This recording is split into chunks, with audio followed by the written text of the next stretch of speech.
Hello everyone. Class ninth के history के chapter socialism in Europe and the Russian revolution इसके last part में आपका स्वागत है। इससे पहले हमने अक्टूबर रेवोल्यूशन के बारे में पढ़ा था, जिसमें बोल्शेविक पार्टी ने वहाँ की पावर पर कब्जा कर लिया था और रशिया को उन्होंने एक कम्युनिस्ट स्टेट के रूप में डिक्लेयर कर दिया था। बोल्शेविक पार्टी ने अपना नाम बदल कर भी कम्युनिस्ट पार्टी कर लिया था। जब कम्युनिस्ट पार्टी के वहाँ पर पावर आ गई और लेनिन जो थे वो गवर्नमेंट के हेड बन गए, तो उसके बाद वहाँ पर क्या क्या चेंजेस आए ये हम थोड़ा डिस्कस करेंगे। और लेनिन की डेथ के बाद जब स्टालिन पावर में आए तो रशिया में किस तरह से कम्युनिज़्म को आगे बढ़ाया गया ये हम डिस्कस करेंगे। चलिए, फर्स्ट ऑफ ऑल जैसे 1917 में अक्टूबर रेवोल्यूशन हुआ और बोल्शेविक के हाथ में पावर आ गई, लेनिन हेड बन गए पार्टी के, और उन्होंने जैसा कि उनकी अप्रैल थीसिस में डिमांड थी कि लैंड शुड बी रीडिस्ट्रीब्यूटेड, तो उन्होंने सबसे पहला काम ये किया कि लैंड रीडिस्ट्रीब्यूशन का ऑर्डर पास कर दिया। जब ये ऑर्डर पास किया तो जो रशियन आर्मी थी उसमें से बहुत सारे जो सोल्जर्स थे वो पीजेंट्स थे और वो चले गए अपने गाँव की तरफ, क्योंकि उन्हें लगता था कि अगर लैंड रीडिस्ट्रीब्यूशन होगा तो ऐसा ना हो कि उनके यहाँ रहने से, आर्मी में रहने से उनको लैंड न मिले। और दूसरी बात ये भी थी कि जो उनके एम्प्लॉयमेंट के लिए जो ज़रूरी चीज़ थी वो उनको गांव में ही मिल जाएगी, तो उनको फिर कहीं जाना नहीं पड़ेगा। चलिए, अब नॉन बोल्शेविक जो थे, जिसमें कि सोशलिस्ट भी थे, लिबरल्स भी थे, और जो सपोर्टर्स थे ऑटोक्रेसी के, उन्होंने बोल्शेविक इस अक्टूबर रेवोल्यूशन को बहुत ही कंडेम किया कि जिस तरह से उन्होंने गवर्नमेंट पर कब्ज़ा किया है वायलेंस के ज़रिए, वो किसी भी तरह से ठीक नहीं है। तो अब वहाँ पर 3 ग्रुप बन गए थे और उन तीनों ग्रुप के बीच में वार शुरू हो गया, जिसको सिविल वार कहते हैं। सिविल वार एक ऐसी सिचुएशन होती है जिसमें किसी कंट्री के लोग आपस में ही उनके बीच में बड़ी फियर्स वायलेंस शुरू हो जाए, बड़ी ख़तरनाक हिंसा शुरू हो जाए, उसको हम सिविल वार कहते हैं। तो यहाँ पर सिविल वार की शुरुआत हो गई। अब इनको हम 3 कलर्स के हिसाब से अलग अलग ग्रुप में बांट सकते हैं। एक रेड्स थे, एक ग्रीन्स थे और एक वाइट्स थे। इसको इस तरह से हम देख सकते हैं कि जो बोल्शेविक थे उनको रेड्स कहा गया, और जो सोशलिस्ट रेवोल्यूशनरीज थे, यानी कि जो सोशलिस्ट थे, जो बोल्शेविक से अलग तरह का सोशलिज्म चाहते थे, उनको ग्रीन्स कहा गया, जिसमें लिबरल भी थे और डेमोक्रेट्स भी थे।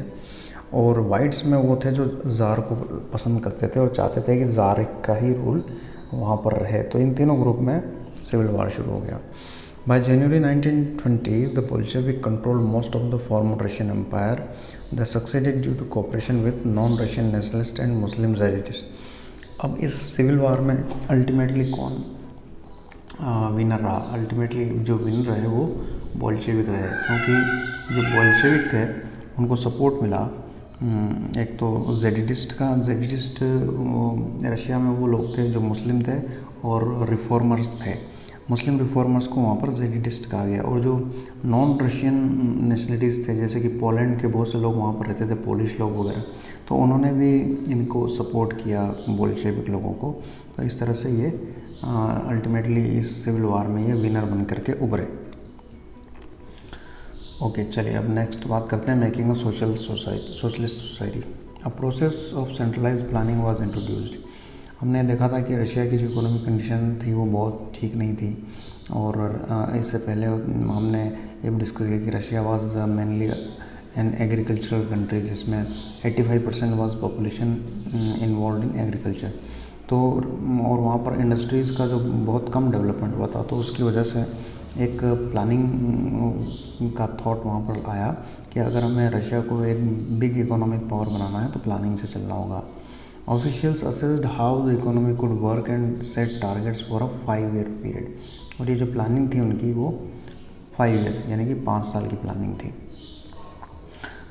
इसी को देख कर के बाद में हमारे इंडिया में भी इसको एग्जीक्यूट किया गया, और हमारे यहाँ पर भी 5 ईयर प्लान का कॉन्सेप्ट चलता है। On the basis they made the 5-year plan, the government fixed all prices to promote industrial growth during the first 2 plans. पहले जो 2 प्लान थे वो 1927 से 1932 पहला प्लान था और 1933 से 1938 दूसरा प्लान था। Centralise planning led to economic growth, और इसका जो रिजल्ट हुआ प्लानिंग का वो ये हुआ कि वहाँ रशिया में जो इकोनॉमिक ग्रोथ थी वो काफ़ी बढ़ गई। इंडस्ट्रियल प्रोडक्शन इंक्रीज, और इंडस्ट्रीज इतनी सारी सेटअप कर दी गई कि इंडस्ट्रियल प्रोडक्शन काफ़ी बढ़ गया। New factory cities came into being, पहले तो केवल पेट्रोग्रेड जो सिटी थी वहीं पर ज़्यादातर फैक्ट्रियाँ थी, लेकिन अब कई दूसरी सिटीज़ भी ऐसी बन गई जहाँ पर इंडस्ट्रियल हब बन गए। And extended schooling system developed, और अब बच्चों को पढ़ाने लिखाने के लिए स्कूलिंग सिस्टम भी डेवलप किया गया, और स्कूलिंग सिस्टम इस तरह का डेवलप किया गया जिससे कि कम्युनिस्ट जो थॉट्स हैं, जो कम्युनिस्ट आइडियोलॉजी है उसको प्रमोट किया जा सके। और जो फैक्ट्री वर्कर्स थे और जो पीजेंट्स थे उनको भी पढ़ाई लिखाई के लिए मौका दिया गया कि वो भी कॉलेज और यूनिवर्सिटी में जा सकते हैं, एजुकेशन ले सकते हैं। Creches were established in factories for the children of women workers, जो महिलाएं थी और जो फैक्ट्रियों में काम करती थी उनके बच्चों को देख रेख के लिए फैक्ट्रियों के पास में ही क्रेचेस बनाए गए जहाँ पर बच्चों को छोड़ा जा सकता था। Cheap public health care was provided, और जो हेल्थ केयर सिस्टम था वो प्रोवाइड करवाया गया सबको, और ऐसा था जिसको कोई भी अफोर्ड कर सकता था। Model living quarters were set up for workers, और जो वर्कर्स थे उनके लिए क्वार्टर्स बनाए गए, और पहले तो वो डॉर्मेटरीज वगैरह में रहा करते थे लेकिन अब उनके लिए क्वार्टर्स वगैरह बना दिए गए। अब हम बात करते हैं एग्रीकल्चर में एक बहुत बड़ा चेंज स्टालिन के टाइम पर आया, इसको बोलते हैं कलेक्टिवाइजेशन। इसके ऊपर अलग से क्वेश्चन भी आता है, तो कलेक्टिवाइजेशन का मतलब समझते हैं। 1927-1928 the towns in Soviet Russia were facing an acute problem of grain supply. जितने भी टाउन्स थे रशिया में वहाँ पर जो ग्रेन अनाज है उसकी कमी पड़ गई। Stalin believed that rich peasants and traders in the countryside were holding stocks in the hope of higher prices. Lenin के बाद स्टालिन के हाथ में पावर आ गई, वो कम्युनिस्ट पार्टी हेड बन गए, और उन्होंने ये ऑब्ज़र्व किया कि ये जो ग्रेन की जो कमी आ रही है उसके पीछे तो रिच पीजेंट्स और एक ट्रेडर्स, इन लोगों का रोल है। ये लोग स्टॉक जो है वो होल्डिंग कर रहे हैं और उसकी वजह से आर्टिफिशियल स्कैरसिटी आ रही है। The decision was taken to collectivise farm, और अब इस कमी को दूर करने के लिए एक तो ये जो होल्डर्स थे इनके खिलाफ कार्रवाई की गई, दूसरा ये किया गया कि जो खेत थे उनको कलेक्टिवाइज फार्म में चेंज करना। और इसके पीछे रीज़न ये था कि it was argued that grain shortage were partly due to the small size of holding, कि जो ग्रेन का प्रोडक्शन कम हो रहा है उसके पीछे वजह यह है कि जैसे लैंड रीडिस्ट्रीब्यूशन हुआ था उसकी वजह से खेत जो थे वो काफ़ी छोटे हो गए थे, और उसकी वजह से छोटे छोटे खेतों पे मशीनों का इस्तेमाल नहीं हो सकता था, और इसीलिए प्रोडक्शन कम हो रहा था। तो ये आर्ग्यूमेंट दिया गया कि हम खेतों को मिला दें, सबको कलेक्टिवाइज, यानी कि सबको मिला कर के खेत बना दें। To develop modern farms and run them along industrial lines with machinery it was necessary to eliminate kulaks, take away land from peasants and establish state control large farms. ये कुलक जो है रशियन वर्ड है। कुलक का मतलब ऐसे farmer जो rich farmers थे रशिया में, वेल टू डू फार्मर्स थे, उनको कुलक्स बोलते हैं।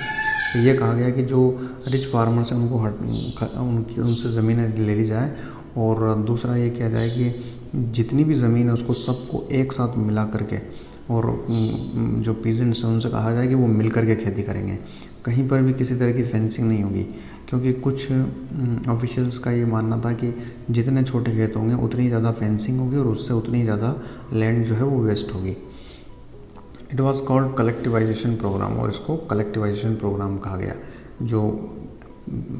जो फार्म थे, खेत जो थे, उनको मिलाने की जो प्रोसेस है उसको कलेक्टिवाइजेशन कहा गया।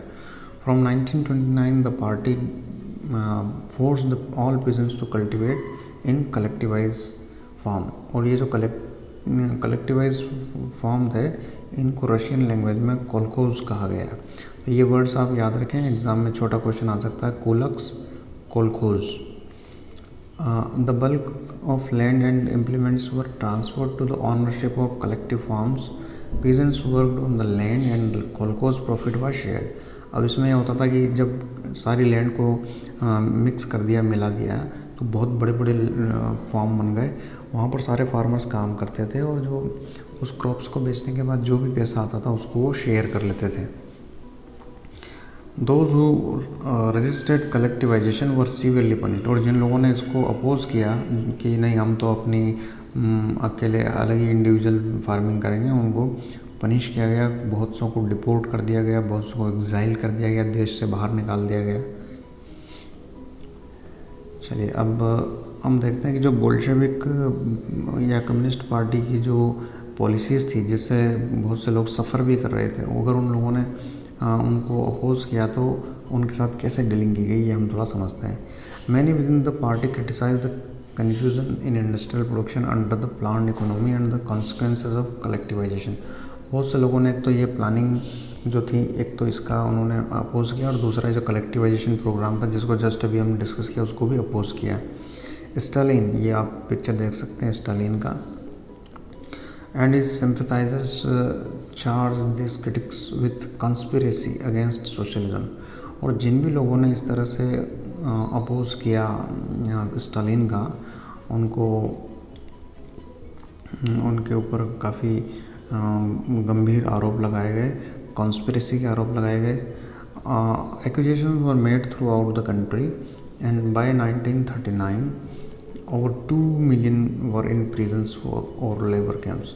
और बहुत कम टाइम पीरियड में 2 मिलियन मतलब 20 लाख के करीब लोगों को जेल में डाल दिया या उनको लेबर कैंप में रखा, जहाँ उनको ज़बरदस्ती उनसे काम करवाए जाते थे। Most were innocent of the crimes but no one spoke for them. बहुत सारे जो थे उनमें वो इनोसेंट थे लेकिन उनके लिए कोई बोला नहीं। A large number were forced to make false confession. बहुत से लोगों से ज़बरदस्ती कन्फेशन करवाया गया, ये मनवाया गया कि हाँ हमने इस तरह की कॉन्स्पिरेसी की है अंडर टॉर्चर, और उनको काफ़ी टॉर्चर किया गया। And were executed several among them were talented professional. उनमें से बहुत से जो थे वो बहुत ही अच्छे टैलेंटेड प्रोफेशनल थे, लेकिन सबको सीवियरली टॉर्चर किया गया। अब लास्ट में हम देखते हैं इसका ग्लोबल इन्फ्लुएंस क्या हुआ रशियन रेवोल्यूशन का। Many countries communist parties were form. कई देशों में कम्युनिस्ट पार्टी बनी 1917 के बाद। Bolshevik encouraged colonial people to follow their experiment. और जितने भी कॉलोनियल कंट्रीज़ थे उस समय, यानी कि यूरोपियन कंट्रीज़ के गुलाम देश जहाँ जहाँ भी थे, उनको कहा रशिया ने कि वो भी अपने यहाँ पर उनका जो मॉडल है वो फॉलो करें, और बाकायदा इसके लिए उन्होंने ट्रेनिंग दी लोगों को। इवन इंडिया से भी काफ़ी लोग वहाँ पर गए और जो कम्युनिस्ट पार्टी के आइडियोलॉजी थी उसको सीखा वहाँ पर। और इंडिया में भी बाद में 1920 में पहली बार कम्युनिस्ट पार्टी एस्टेब्लिश की गई। Many non Russian from outside the USSR participated in the conference of the people of the East and the Bolshevik founded Comintern. Comintern का मतलब हुआ international union of pro Bolshevik socialist party. तो Bolshevik लोगों ने Comintern बनाया जो कि Bolshevik ideology को वर्ल्ड लेवल पर उसको एक्सपेंड करने का काम करता था। Some received education in the USSR communist university of the workers of the east. और बहुत सारे लोगों को एजुकेशन वहाँ मिली। जस्ट अभी मैंने कहा इंडिया से भी काफ़ी लोग वहाँ पर गए थे। By the time of the outbreak of the second world war the USSR had given socialism a global face in world structure. Second world war तक आने तक जो USSR जो था उसने सोशलिज्म को एक नया रूप दिया और दुनिया में एक तरह से एक एग्ज़ाम्पल सेट हो गया। और बहुत सारे कंट्रीज जो थे वो इसके रशिया के इम्पैक्ट में आकर के वहाँ पर कम्युनिस्ट पार्टी ने पावर को सीज कर लिया। Yet by the 1950s it was acknowledged within the country that the style of government in the USSR was not in keeping with the ideals of the Russian Revolution।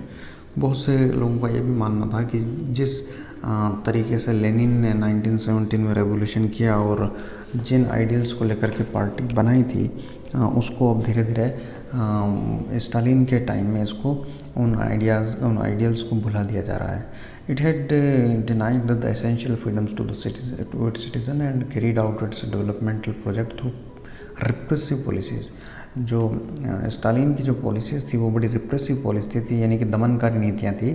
और उन्होंने लोगों के protest का कोई notice नहीं किया, कोई attention नहीं दिया और वो उनकी फ्रीडम को रेस्ट्रिक्ट करते गए। और इस तरह से वो अपनी पॉलिसीज़ पर आगे बढ़ते रहे। चलिए अब इसके क्वेश्चंस देखेंगे।